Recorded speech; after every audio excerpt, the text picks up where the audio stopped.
ክርስቶስ ካንቺ የተወለደ እመቤቴ ማርያም ሆይ ደስ ይበልሽ። እግዚአብሔር ከቤት ቃላት የዋሰው የሚጎዳ ማሰሪያ ማጭ የተቆረጠላት እመቤቴ ማርያም ሆይ ደስ ይበልሽ። እግዚአብሔር በብሩህ ደመና ተጭኖ መጥቶ በማኅፀንሽ አደረ። እመቤቴ ማርያም ሆይ ደስ ይበልሽ። በቅዱሳን ነቢያት በቅዱሳን መላእክት አድሮ የሚኖር ባንቺ ተወልዶ የተገለጸልን እመቤቴ ማርያም ሆይ ደስ ይበልሽ። ከአብ ከመንፈስ ቅዱስ ጋር የምንሰግድለት ቃል የሚባል እግዚአብሔር ባንቺ ባህሪ ካንቺ ይወለድ ዘንድ የወለደች እመቤቴ ማርያም ሆይ ደስ ይበልሽ። እኔ ለምዕመናን ወንጌልን የማስተምርለት የጌታ እናቱ እመቤቴ ማርያም ሆይ ደስ ይበልሽ። ከወለድሽው በኋላ ማኅተመ ድንግልናሽ እንዳይለወጥ አድርጎ የጠበቀሽን አማኑኤል የወለድሽልን እመቤቴ ማርያም ሆይ ደስ ይበልሽ። ማኅተመ ድንግልናሽ ሳይለወጥ ንጉሥ ክርስቶስን የወለድሽ እመቤቴ ማርያም ሆይ ደስ ይበልሽ። ማኅተመ ድንግልናሽ ሳይለወጥ ንጉሥ ክርስቶስን የወለድሽ እመቤቴ ማርያም ሆይ ሰላምታ ይገባሻል። ልዩ መድኃኒታችንን በመውለድሽ እናትን አገልጋይ ተብለሻልና እግዚአብሔር ባሕርይሽን ባሕርይ አድርጎ ባለሟልነትን አግኝተሻልና እመቤቴ ማርያም ሆይ ሰላምታ ይገባሻል። እኛ ከምንወደው እሱ ከሚወደድ ልጅሽ ኃጢአታችንን ያስተሰርይልን ዘንድ ለምኝልን። ልመናዋ ክብሯ በእኛ ለዘላለም በእውነት ይደርብንና አምላክን የወለደች በድንጋሌ ሥጋ በድንጋሌ የተጸናች ክብርት እመቤታችን ያደረገችው ተአምር ይህ ነው። አምላክን የወለደች በድንጋሌ ሥጋ በድንጋሌ የተጸናች ክብርት እመቤታችን አንድ ልጇን በእንጨት መስቀል ላይ ተሰቅሎ ባየችው ጊዜ እንባዋ ከዓይኗ መውረዱን ሊያቆም አልቻለም። በሆዷ ውስጥ ልቧ ቀለጠ፣ ሰውነቷ ተቃጠለ። በነፍሷ በሥጋዋ የመኖር ተስፋ ተቆረጠ። መላው የሰውነት ክፍሎች ተንቀጠቀጡ፣ አእምሯ ተናወጸ። ነፍሷ ከሥጋዋ ልትለይ ተቃረበች። የተወደደ ልጇ በአጸናትስ ኖሮ በዚያን ጊዜ ነፍሷን ከሥጋው በተለየች ነበር። በዚያን ጊዜ አይሁዶች በልጇ ላይ በሚፈጽሙት በደል እና ግፍ ታላቅ ደስታ ሲሰማቸው ትመለከት ነበር። በራሱ ላይ ያቀዳጁትን የእሾህ አክሊል አየች። እጆቹንና እግሮቹን የተቸነከሩበትንም የብረት ችንካሮች ተመለከተች። ለአንተ ለአይሁድ ንጉሥ ሰላምታ ይገባል እያሉ በእሱ ላይ እየተሳለቁ እየተዘባበቱ ሲሰብኩለት ትመለከት ነበር። ተቀዳሚ ተከታይ የሌለውን አንዱን የእግዚአብሔር ልጅ ቅድስት ጎኑን ይወጉት ዘንድ የተሳለውን ጦር በዚያ ተመለከተች። ከመጀመሪያው እስከ መጨረሻው ድረስ የሚያደርጉበትን ሁሉ ተመለከተች።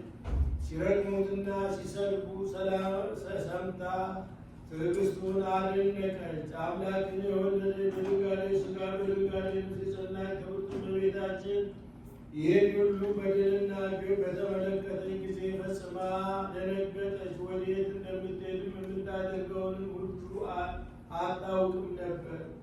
ነገር ግን በመስቀሉ አካባቢ ሆኖ ልጄ ወዳጄ ሆይ ለእኔ ወዮልኝ ወዮታ አለብኝ እያለች ልቦናን በሚያቃጥል ሐዘን ታለቅስ ነበር።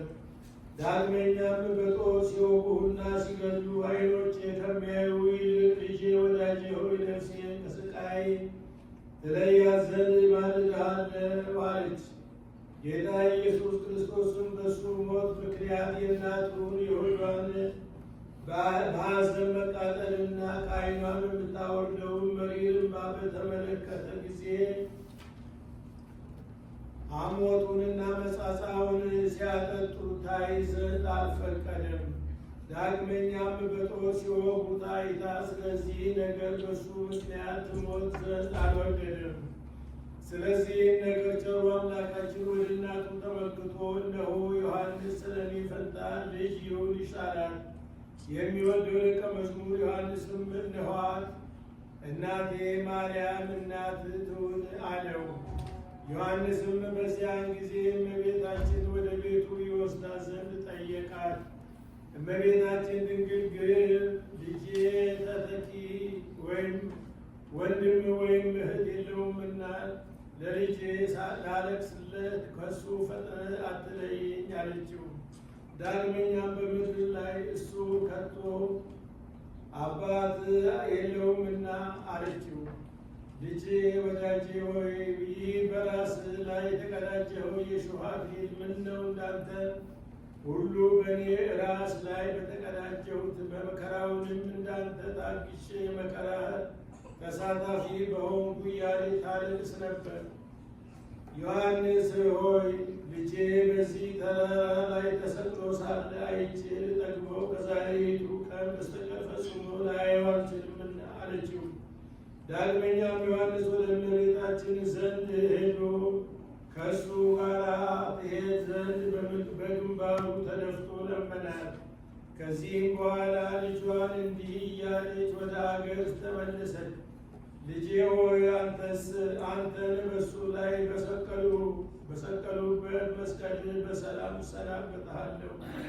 ልጄ ወዳጄ ሆይ አይሁዶች ምራቃቸውን በተፉበት ብርሃንን ስለተመላ ፊትህን እሰናበትሃለሁ። ንጉሥ ሆይ በሁለት ወንበዴዎች መካከል ቃሉን ለቆመው አካል እጅ እየነሳሁ እሰናበትሃለሁ። ልጄ ወዳጄ ሆይ በጠላቶች እጅ ውስጥ ገብቶ ዕጣ ለተጣጣሉበት ክቡር ልብስ እጅ እየነሳሁ እሰናበትሃለሁ። ልጄ ወዳጄ ሆይ አክሊል ለሾህ ለተቀዳጀ ራስ ሰላም እያልኩና እጅ እየነሳሁ እሰናበትሃለሁ። ይህንና ይህን የመሳሰለው ሁሉ የሚያሳዝኑ የለቅሶ ቃላት በመናገር እያለቀሰች ያለምንም ዝምታ እየጮኸች እየወደቀች እየተነሳች ከቤተ ዮሐንስ አደረሷት። ከዚህም በኋላ የተወደደ ልጇ ምን እንዳደረጉት አላወቀችም። ከዚያን ጊዜ ጀምሮ ከሐዘን እና ከልቅሷ ብዛት የተነሳ እንቅልፍ ወይም እረፍት አልነበራትም። ልመናዋ ክብሯ በእኛ ለዘላለም በእውነት ይደርብን። በሰላም እንዳለ በሰላም ያስመሸን። ሀገራችን ኢትዮጵያ ይጠብቅልን። በፍቅር በሰላም ያድርግልን። እኛንም እያለን ይጠብቀን፣ ከክፉ ነገር ሁሉ ይሰውረን።